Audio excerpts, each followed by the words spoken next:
Hello and welcome to Reportage. This is Danish bin Nabi. In today's segment of Reportage, I have with me author Mr. Anirudh Rathore to talk about his recently released book, Investing Decoded, published by Penguin House. In the book, the author says that the stock markets is for everyone, and one does not need a special degree in finance to be able to invest and grow his individual money. More from the author. Mr. Rathore, absolutely for the viewers, explain this book, what this investing decoded book is about. So, I wrote this book, because I felt that, the language of investing, I wanted to make it more accessible to, a lot of people, in fact, to everyone. And so I always thought that everybody should be able to understand investing. And, you shouldn't really need a degree in finance or a degree in mathematics to be good at it. Right. So I wanted to make it as simplified as possible. The whole language of investing for people. So that is why that was the main theme behind the book. And, I'd also like to add, I had never, thought from before that I would be an author or anything like that. So, during COVID, I am in a business of hotel. So my hotel was closed for 1.5 years. We used to have no guests. So, I had a lot of pent up energy inside me because I was doing literally nothing for over a year. So one day I spontaneously decided that I'm going to write a book on investing. And, luckily for me, I had the right momentum going on for me. And I was able to complete a manuscript in 3.5 months. And and that's how, the book took shape. Mr. Rathore, So, if I'm understanding correctly, this book is for the common people who want to invest in the markets, in the stock right, markets. If they right. read this book, it's a simplified version of what stock markets are. Am I right? Correct, correct. It's a simplified version of stock markets. In stock markets also, it's trying to deliver the address that all any investor who wants to understand it analytically, how to go about it. So I've covered that in this book. Also, an even more important part is what is the psychological framework required for an investor to be a good investor ultimately in the stock market, because stock market is not only about just analyzing the stocks and picking stocks and trying to make a quick buck. Till you don't have the right mindset, you cannot become a successful investor. Explain it for the viewers. Why are people afraid of markets, especially of this stock markets? Why are they afraid that it's something a sort of a monster, or they cannot Right, understand this stock markets? Why is it with the right, people? right, right. Yeah. So what I've noticed is essentially, stock market. I think the finance community has made the jargon of stock market investing very confusing for people. Number one, there are a lot of books on the stock markets which deal with heavy mathematical formulas, etc., which are not accessible to most people, and they cannot really relate to those things. Right, a majority of the public does not understand all that. And also there is a big psychological factor also in it, because I'll give you an example. Let's say there is a sale in a department store. So you will notice that everybody will go there and buy things from the department stores. However, when there is a sale in the stock markets, you will notice that people cringe with fear, right? Because they are afraid that if they enter the market, then they will keep on losing money, right? So it's like going against your human emotions, right? That is the way we are hardwired. So till the investor is not aware that he has certain biases inside them, right, and is not able to overcome that, right, till then they will not be able to make judicious decisions in the stock market. So I think it's a very emotional and mental thing also. And there is, I've said this earlier also in some other interviews also, but I'll just repeat it. And we all have, like I mentioned earlier, we have certain biases. So there's something known as a confirmation bias that all of us have. and I've written it in the book, and many other authors have also written about it. So what that basically means is we have preconceived notions of everything, right, in various degrees. So, for example, most people have a preconceived notion that stock market is very risky, right? So even if I present to you some information and statistics that goes against your notions, you will still disagree with it. So the challenge here is to overcome your mental barriers towards the stock market. So I've tried to explain that in this book, and So, which is why I find a lot of people generally see stock market as something to be a bit scared of, and so then they become yes, yes, sorry, yes, yes. yes. Go ahead, and then they became. So yeah, so what happens is then what kicks in is our loss aversion, mindset. And then what happens is that most people then run to the safe haven of fixed deposits and bonds most of the time, because we are so trapped in our biases that we are not looking at stock markets in a more open minded way there. So, if I understand correctly, stock markets is no rocket science. It's open for the common Correct. people, and common people should invest in the stock markets. Am I right? Absolutely correct. And it's just that the language of stock markets people generally find a bit overwhelming, but it is not really such like So that. the so the so the tip is we have to simplify these technical jargons of stock markets. Exactly. Exactly. Absolutely correct. Mr. Rathore, you talked about COVID. Talk us a bit Right. about how basically COVID was antithesis sort of a thing for the stock markets. And can we see the same growth rate which we saw in 2019 after the COVID thing gets over? Right. So I'll answer the second part first, and then I'll go to the first part of your question. So regarding the growth rate, what happened was is during COVID time, the stock markets, corrected tremendously, right? So it gave people a huge opportunity. You get these kind of opportunities once in a decade, right? So the markets had fallen way below their fair value, right? So naturally, the returns, the people who invested at that time, right? So returns they got were phenomenal, right? Far more than what people usually do get in most times in the stock market. And looking forward from here, where we are currently, so what will take the growth forward is, the GDP has to keep growing, right? Our tax collections in India have to keep growing. The profitability of companies have to keep growing, right? So looking forward for the next 10, 15, 20 years, we will have growth, but it will be, a much more steady growth. It won't be as big as what we just had in the last 3, 4 years. Because in the stock market also, besides companies growing, you also have something called the valuation of companies, right? So India is more at the upper end of valuations of their historical average right now, right? So there is a huge expectation that India will keep growing and all the companies will keep performing. But I think for most of your audience, I think to expect something between 12 to 15% would be, what one should, look forward to getting in the market. And in your first question, on your first part of your question, you had asked me basically what I understand is you wanted to understand what kind of mindsets changed with COVID. What did it really do? I think COVID, opened up a new horizon for people in thinking about that stock markets is a good place to enter where they can actually make a future for themselves, right? I think people had so much time during that period that all of a sudden this became an area which most investors became interested in. Yeah. And so if you notice, I think if I'm not wrong with my statistics, I think the number of demat accounts doubled during that period, in India. And they are now growing very fast after that because, it's like a self-fulfilling cycle, once it starts, it just starts getting larger and larger.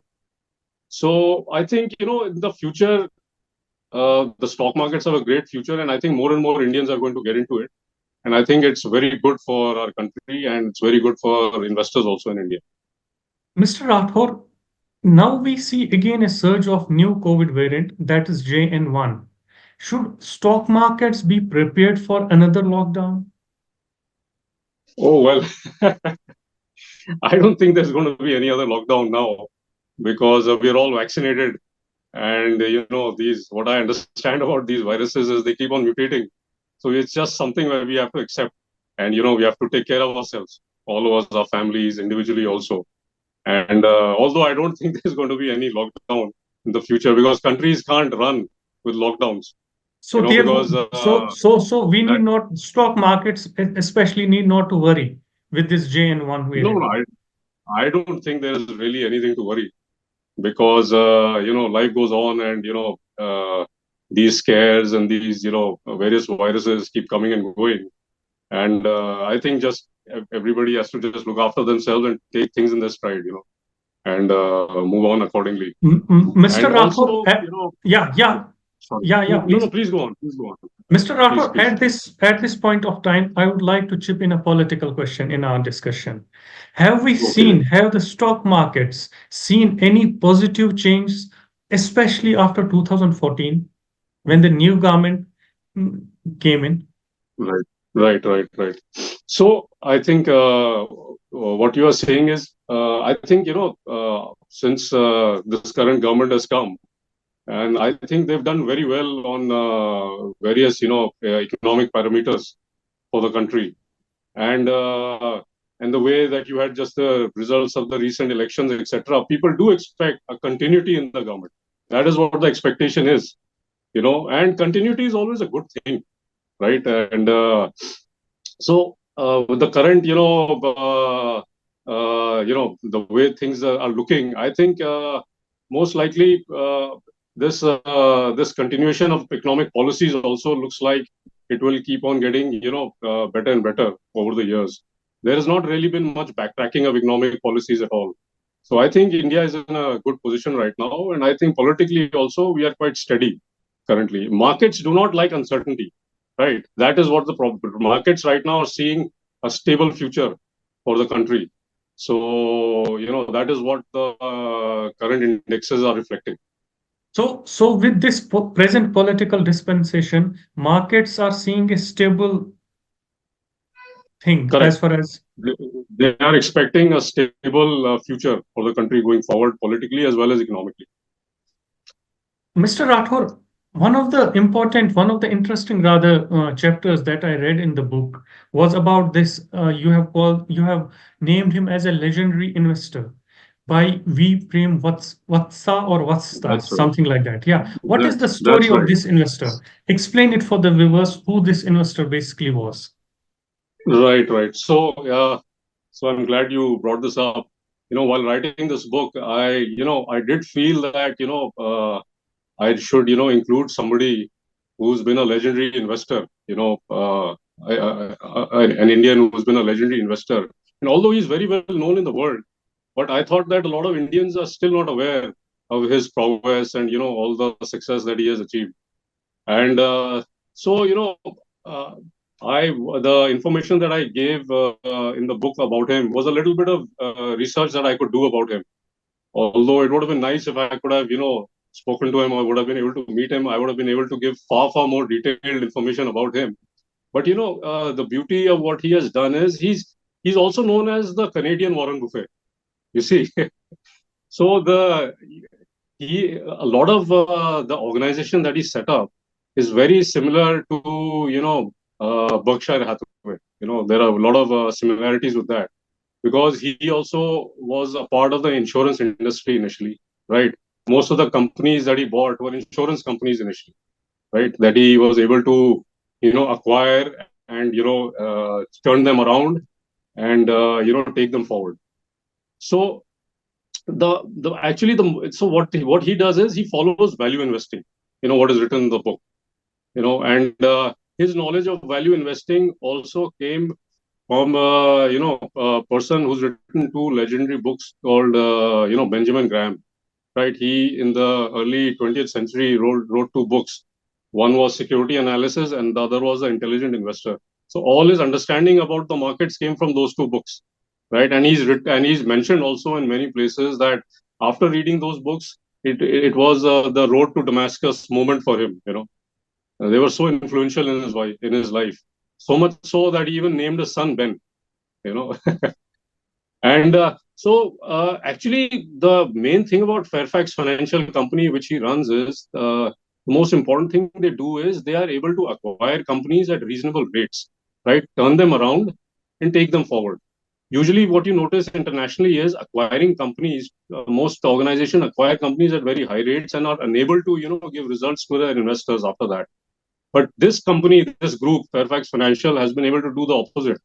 They've been able to turn around companies, acquire them at decent rates, and make a whole lot of wealth for their investors. So that is the most unique thing that he's been able to do.